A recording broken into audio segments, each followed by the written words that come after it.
It's not just the issue of how to end a war, but it's also building democratic institutions, and it's how do you go from conflict to maintaining peace. And those certainly are important issues that we have right now. It is a fine dotted line, and it is the same forces at play. And whether it be what was occurring in the Balkans or whether it's occurring now, we can see those same forces. And I think there are lessons to be learned and lessons to be applied that I think can tell us what our responsibilities are and what we need to be doing. I think what's really interesting also in giving you some contrast of what was happening there in the Balkans versus also Ukraine. What occurred in the Balkans really took President Clinton and the United States to step up to the plate, to push Europe to end the conflict.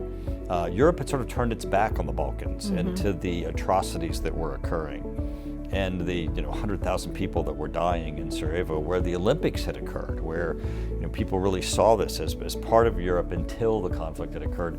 But in Ukraine, people, even though Europe was slow to respond, Europe was paying attention and Europe was engaged.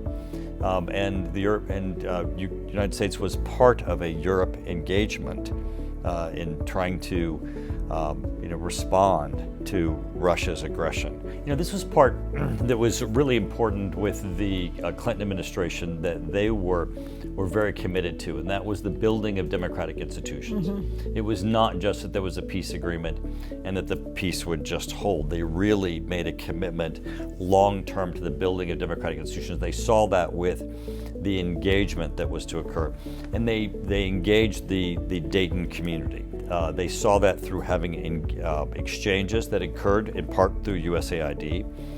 They twinned our community. They also twinned our chamber, our universities, our philharmonics, our symphonies twinned, and our cities twinned, so that our transportation systems, our police departments, our infrastructures, water departments and the like, so that we exchanged between the two, technical expertise, how the infrastructure and democratic institutions could be used to help build the municipalities and democratic institutions. They had to build up a police force, so their homicide detectives came and trained with our homicide detectives, and that was, in our community, it was very rewarding to be part of those exchanges. I think it also helped our community to be part of those exchanges. We learned as they learned also in part of those exchanges. Dayton to them was not just a city or a place, it had become a destination. It became the symbol of peace. But people had also their relationships with the concept of both the conflict had occurred and the transition to building democratic institutions. I stayed in the home of one family, a gentleman whose name was Dusan Kalambar, who was an attorney who had actually been in Arkansas when Clinton had been governor of Arkansas. And he had met Clinton as governor. As governor, he had given him a certificate where he had declared him an Arkansas ambassador, and he was so touched that as president, he as he declared it, he had saved his family by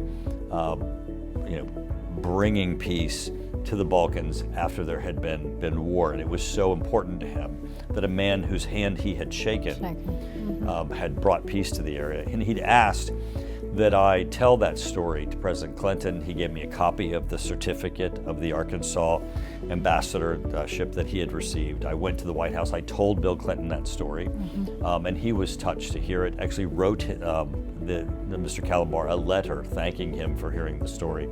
Those types of personal connections really meant a lot in the Balkans, and I think really contributed to that transition of, peace is coming, it's going to last. They're making the transition. The transition to democracy has to continue through the building of these institutions and the holding of of areas to prevent conflict, and that has to both be militarily, building both governments that are stable and these institutions beyond just the governments themselves, where there can be democratic dialogues and institutions that can support the populations, that can engage in democratic dialogues. That process, I think, is ongoing, and I think the EU and NATO are those institutions by which we then incorporate those nations as they make that journey.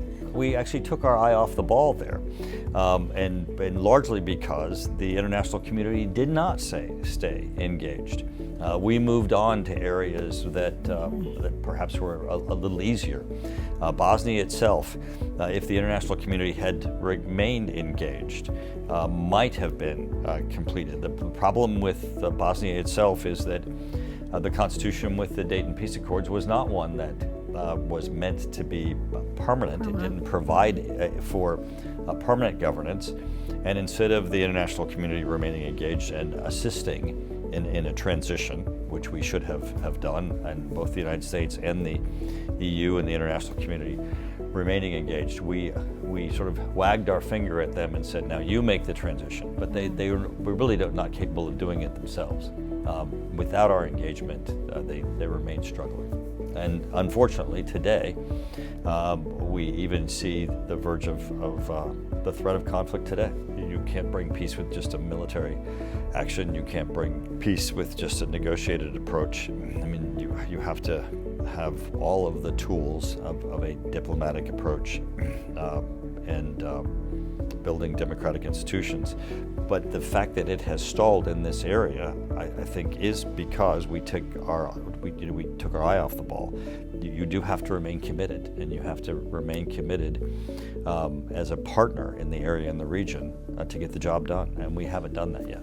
They're worth doing, and it takes it on a coordinated fashion. It takes all of us, and it takes it in both economic, in education systems, judicial systems. It takes it in municipal and infrastructure systems. It takes it in areas of governance. It takes it in societal systems. It is not just the issue of the ballot box. It is how does this society fit together in pieces to be able to have the enjoyment of governance. But when the announcement was made that this was coming to Dayton, my community certainly saw the importance of what was going to happen, that peace needed to occur here. Well, our city had gone through several crises, and the city financially wasn't doing very well. Our downtown and neighborhoods were not doing very well.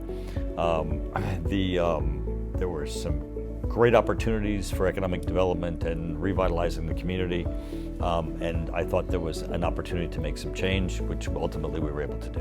I think our city's much different than it was 25, 30 years ago. If you come into our downtown, we're a very stable city. We're looking, I think, to a future that is much more economically diverse.